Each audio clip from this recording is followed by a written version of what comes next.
အာဆင်နယ်စူဖလားရရှိသွားတာကြောင့်ဂျာရဲကမက်ဆီမဆိုင်မနာလူဖြစ်နေကြတဲ့အသင်းသုံးသင်း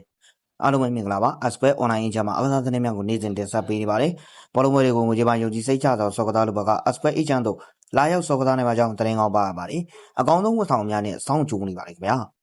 အာဆင်နယ်ကဖလားရသွားပါပြီဒီအသင်းဖလားရတာကိုဂျာရဲကနေအပူလုံးကြီးပိုက်ထားသလိုပူလောင်ပြီးမနာလူဖြစ်နေကြမယ့်အသင်းသုံးသင်းကိုပြောပြပေးခြင်းပါတယ်နံပါတ်1မန်ယူကတော့အာဆင်နယ်ကမင်းသားဆိုရင်သူကထာဝရပြီးလိမ့်ပါပဲရာသီတစ်လျှောက်လုံးနဲ့အာဆင်နယ်ဖလားရသွားမှစိုးရင်လို့တနေ့တည်းသာမန်စီးတီးအသင်းကိုတော့အကိုကြီးတွေညီလေးတွေလှုပ်ပြီးတော့တို့တွေကညီကိုတွေနော်ဆိုပြီးတော့တောင်ကြည်တန်းညှိတဲ့အထိသူတို့ကအာဆင်နယ်ကိုမနာလို့ဖြစ်ခဲ့ကြပါလိမ့်အခုအာဆင်နယ်ကဖလားရရှိသွားပြီဆိုတော့အရာအလုံးကတက်တာပြလိုက်တယ်လို့ပြီးဆုံးသွားခဲ့ရပြီလေဖြစ်ပါလိမ့်မန်ချက်စတာယူနိုက်တက်အသင်းပရိသတ်တွေကတော့တကယ်ကိုပူလောင်နေမိမှာတော့အမှန်ပါပဲ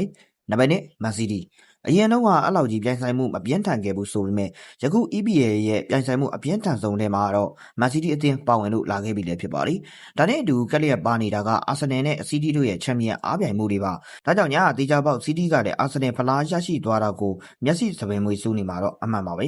နံပါတ်3ချာကီအခုကတော့ကလပ်အသင်းမဟုတ်ပါဘူးမန်စီးတီးအသင်းရဲ့အဓိကကွင်းနယ်ကစားသမားချာကီပါသူကအာဆင်နယ်ဆိုတဲ့အတန်ကြားတာနဲ့မတိမျက်မြင်ပြုလုပ်တတ်တာခဏခဏပါပဲငယ်စဉ်ကတည်းကလည်းအာဆင်နယ်ကိုကြည့်မရခဲ့တာကြောင့်အာဆင်နယ်အသင်းစူဖလားကြိုက်မြောင်းနေတဲ့အခိုက်အတန့်ကိုကြည့်ပြီးကြိတ်ပြီးတော့ငိုနေမှာတော့အမှန်ပါပဲဟုတ်ကဲ့ပါခင်ဗျာဒီနေ့ဗီဒီယိုလေးကတော့ဒီလောက်ပါပဲနောက်နေ့ဒီမှာလည်းအကစားနဲ့သက်ဆိုင်တဲ့အကြောင်းအရာတွေကိုတင်ဆက်ပေးတော့မှာဖြစ်တာကြောင့်ကျွန်တော်တို့ရဲ့ channel လေးကို like and follow ပြီးတော့ကြဖို့တောင်းဆိုချင်ပါတယ်အဆုံးလေးနားကြားပြီးကြတဲ့ပရိသတ်တယောက်ချင်းစီတိုင်းကိုကျေးဇူးထူးပဲတင်ရှိပါတယ်ခင်ဗျာ